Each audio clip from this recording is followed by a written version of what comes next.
Revision, है ना। चलिए रिवीजन में बात कर लेते हैं। इसमें पहले बात हुई है कि नहीं हुई है, बस ये बताओ। टॉपिक सेलेक्ट हो चुका है, रिवीजन पे बात कर लेते हैं। पहले बात हुई है कि नहीं हुई है, जल्दी से बताइए प्लीज। बैकलॉग अब अगली बार में। हाँ, टीटीएस वाले दिन हम क्या करेंगे? What is TTS sir? Tuesday Thursday Saturday 5 minute talks, alternate days.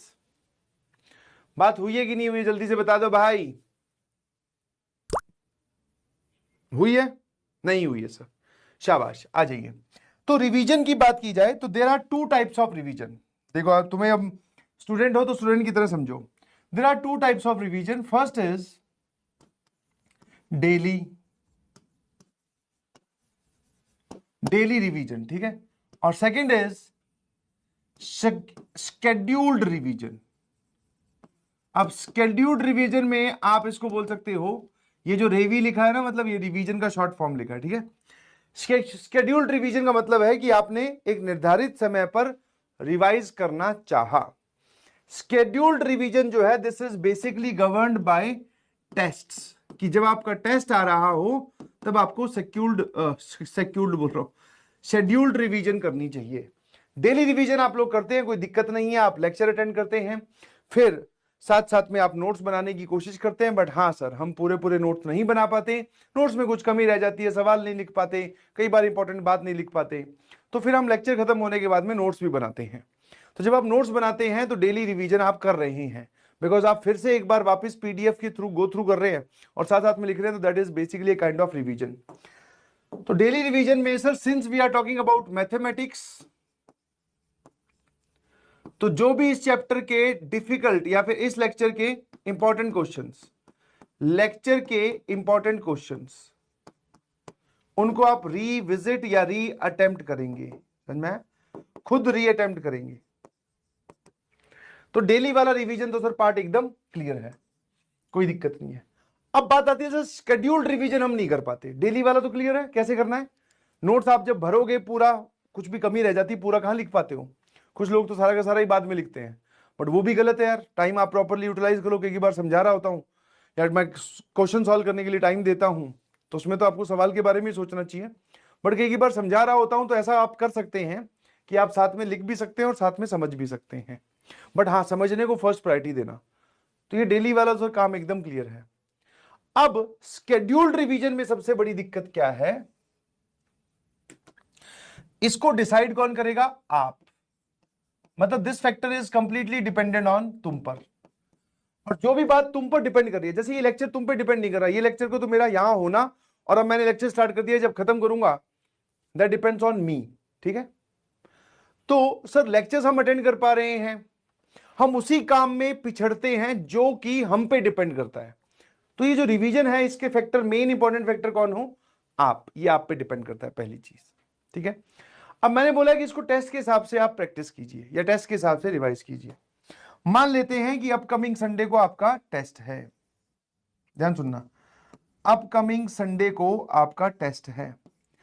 Test में मान लेते हैं चैप्टर ए और चैप्टर बी आ रही हैं, चैप्टर ए और चैप्टर बी आ रही हैं।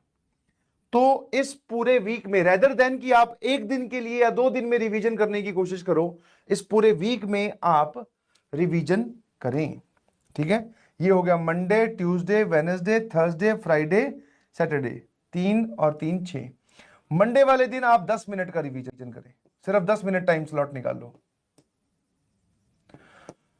सर 10 मिनट में क्या रिवाइज होगा? मैंने कहा क्यों नहीं होगा भाई, 10 मिनट में कॉपी तो घुमा ही सकता है कि अच्छा इसमें ये है, अच्छा ये फॉर्मूला था, ये सवाल है, स्टार वगैरह लगे हुए क्वेश्चंस देख लिए।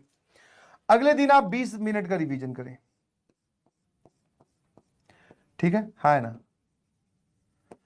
अगले दिन आप आधे घंटे रिवाइज करें, है ना।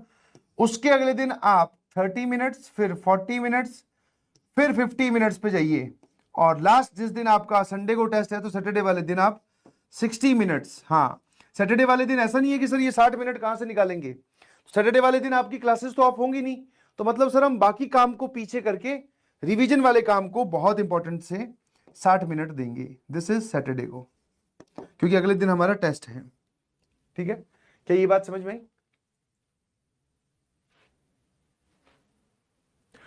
अब बात आती है सर इसमें रिवीजन में करना क्या है, तो फिर तुम्हें क्या दिक्कत है भाई जब तुम लोग बोल रहे हो। अब रिवीजन में होना क्या क्या चाहिए। राउंड 1 या स्टेप 1 आप बोल सकते हो, गो थ्रू नोट्स। नोट्स के थ्रू आप विजिट कर लो देखते हुए।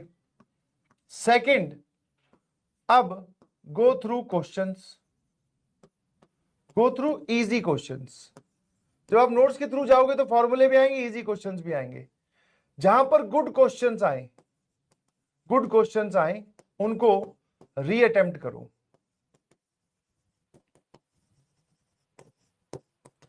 ठीक है।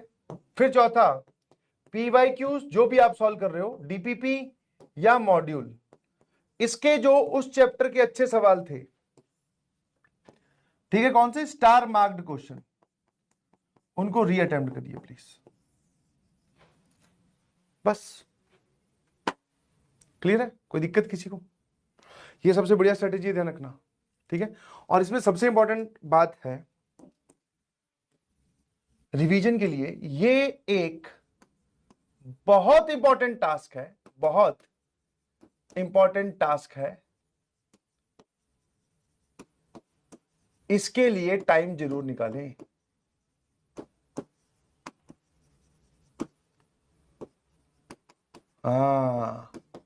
जनरली बच्चों का जो थॉट प्रोसेस होता है वो ये होता है कि सर रिवीजन में सर कहां से, इसलिए बढ़िया सर हम देखो एक एक घंटे 40-40 मिनट 30-30 मिनट हम निकालेंगे रिवीजन। सर वो तो जब होगा तब देखेंगे, टेस्ट जब आएगा। अभी तो सर हमारा आज का टास्क बहुत बचा हुआ है, हमें क्वेश्चन प्रैक्टिस करने हैं, हमें सवाल सॉल्व करने हैं। तो मतलब जनरली आपके जो जो डेली करिकुलम है उसमें आपके पास टाइम की कमी है। उस टाइम की कमी के अंदर मैं आपको एक काम और करने के लिए बोल रहा हूं, है ना, और वो कोई करता नहीं है। क्यों? क्योंकि सर हमारे पास खुद के काम बहुत है। मैं ये नहीं बोल रहा हूं कि आप वो टाइम वेस्ट कर रहे हैं, नहीं, आपके पास खुद के करने के काम बहुत सारे हैं। मतलब जो होमवर्क हो गया, मॉड्यूल हो गया, डीपीपी हो गई, नोट्स कंप्लीशन हो गए, नोट्स रिवीजन हो गए, बहुत सारे काम है सर, 3-3 सब्जेक्ट चल रहे हैं। तो वो कोई करना नहीं चाहता है रिवीजन, समझ में आया? बट जो कर ले जाता है उसके कॉन्सेप्ट और इनर कोर, कोर समझते हो कि हाँ अंदर से स्ट्रांग होता है कि हाँ यार जो पढ़ रखा है ना उसको मैंने रिवाइज कर रखा है, मतलब जो नोट्स में लिखा हुआ है वो हमें आता है ना? क्या मेरी बात समझ में आई? बोलो। ठीक है, तो इस बात से बाहर निकलें प्लीज, इसके लिए टाइम निकालना स्टार्ट करिए। और अगर मान लो इससे पहले भी आपको ऐसा वीक है जिस दिन अपकमिंग संडे वाले दिन आपका टेस्ट नहीं है, तो रोज 20 मिनट 15 मिनट आधा घंटा निकालें पुराना जो आपने पढ़ लिया उसको रिवाइज करने के लिए। क्योंकि जितनी बार रिवाइज कर लोगे, क्योंकि आप सोचो ना, जैसे जैसे आप आगे बढ़ोगे, अभी 6ठे चैप्टर पे हैं, मान लो 15वां चैप्टर आ गया तो सर पीछे तो हमने 14 चैप्टर पढ़ रखे हैं, तो उन 14 चैप्टर तो सर हम भूलने लगेंगे।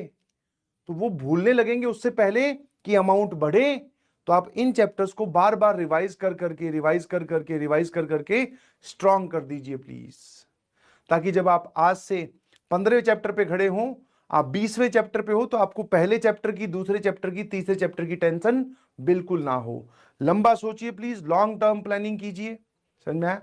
ऐसा नहीं है कि आप अच्छा एक बार आपकी हैबिट में अगर ये 15 मिनट 20 मिनट रोज निकालने वाली हैबिट आपकी बन गई तो आप मानोगे नहीं कि आपका रिवीजन कभी भी ढीला नहीं पड़ेगा, रिवीजन कभी भी बैकलॉग में नहीं जाएगा। समझे कि नहीं समझे?